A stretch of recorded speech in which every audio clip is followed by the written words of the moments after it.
Hi all, how are you doing today? I hope the start of 2016 is finding you all fabulous and well. And I'm excited to come to you via video to share a couple thoughts from my heart to yours today and all about this year of challenges that I am throwing out there. As I did a lot of self-reflection over the course of this past year and what I wanted to potentially do different for 2016 was I am doing my own personal challenge, and I wanted to tell you all about what it is that I'm doing personally. I decided for my 2016, my big challenge that I'm doing is giving up all processed sugar for the whole entire year. This did not come as a decision that I just thought about overnight and woke up one morning and said, oh, yay, I'm just going to give up sugar. As you think about a whole year, could I give up processed sugar for a whole entire year? And really, what was my intention of giving sugar up for this time? And there were a couple reasons why I thought for me, I really wanted to give up sugar. And let me share a couple of those with you. Um, Number one, the average American, this is the average American, consumes 3 pounds of sugar a week. That is equivalent to around 140 to 170 pounds of sugar a year. That just is mind blowing. Now, that's the average. There are some people that are consuming less than that, and then there are some people that are consuming way more than that. So that's appalling. So based upon some of those facts and learning a little bit more about the ill effects that sugar has on our body, really made me start considering, what am I doing that could be damaging in my body that is causing inflammation? So sugar is a huge inflammatory food. It's basically a poison in your body. It causes chronic inflammation, which is a consistent underlying inflammation that's going on in your body. And so dealing with this heart issue that I had a little over a year ago, I want to really be careful about what am I putting into my body that could be causing a chronic inflammation? Because somebody who's fit and slim, you think sometimes, well, you know what, I'm not at risk for certain diseases, but you are. Uh, Sugar actually feeds cancer as well. So it really is at a root of so many diseases that we face here in America nowadays. Also, the other reason why I decided to cut out sugar for 2016 is I have always worked on developing good gut health. And I was noticing at near the end of 2015 that my gut was really starting to act up again. Not figuring out why, have really kind of struggling. I have such a sweet tooth. I love my sweets.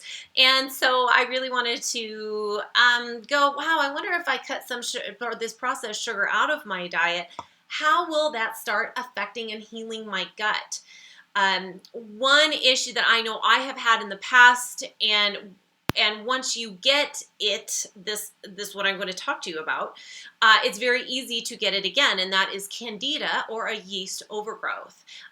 We have candida naturally in our gut, but when it starts becoming an overgrowth in our gut, um, it'll start burrowing through our intestinal tract and start wreaking havoc on all kinds of other, and affect all our other systems and organs and abilities. Let me tell you some of the things that candida has an effect on.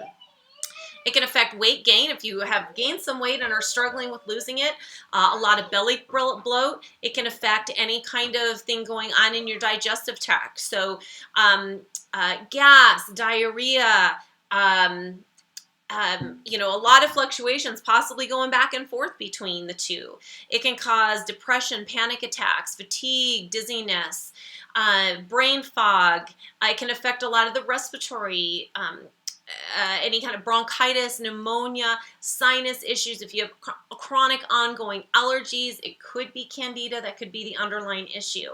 It can cause heart palpitations, ongoing and consistent headaches, skin issues, psoriasis, eczema, things like this, a lot of acne, can all be related to a candida overgrowth that is playing and wreaking havoc within your whole entire body. So sugar feeds candida since it is a yeast. And doing anything, and I'm all about gut health and helping people be able to heal their gut, because if you have a bad gut, you can have a bad immune system, and you can also struggle from a lot of depression and anxiety issues as well, because they say our gut is our second brain.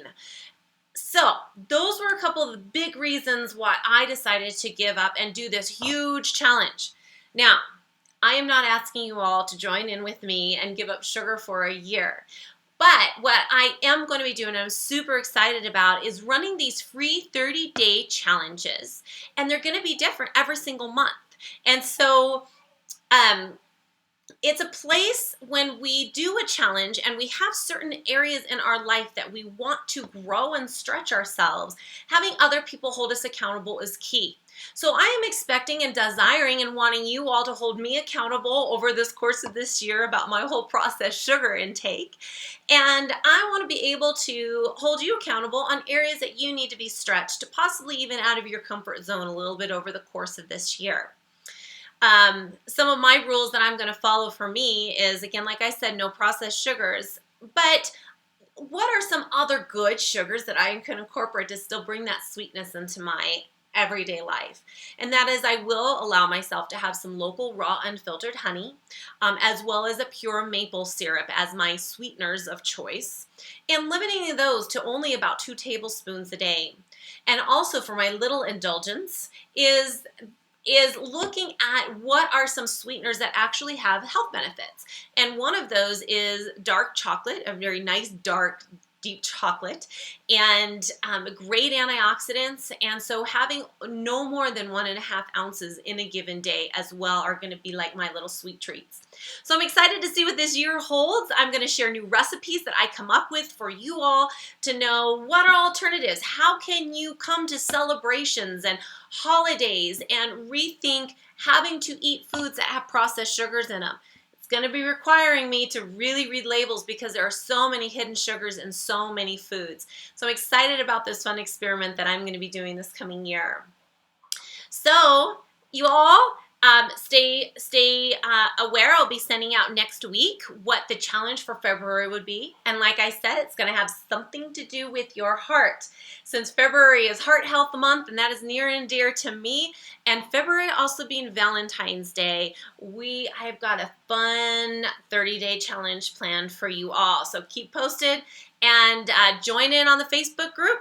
And I look forward to chatting with you more there. All right, y'all have a great evening and welcome 2016. Bye.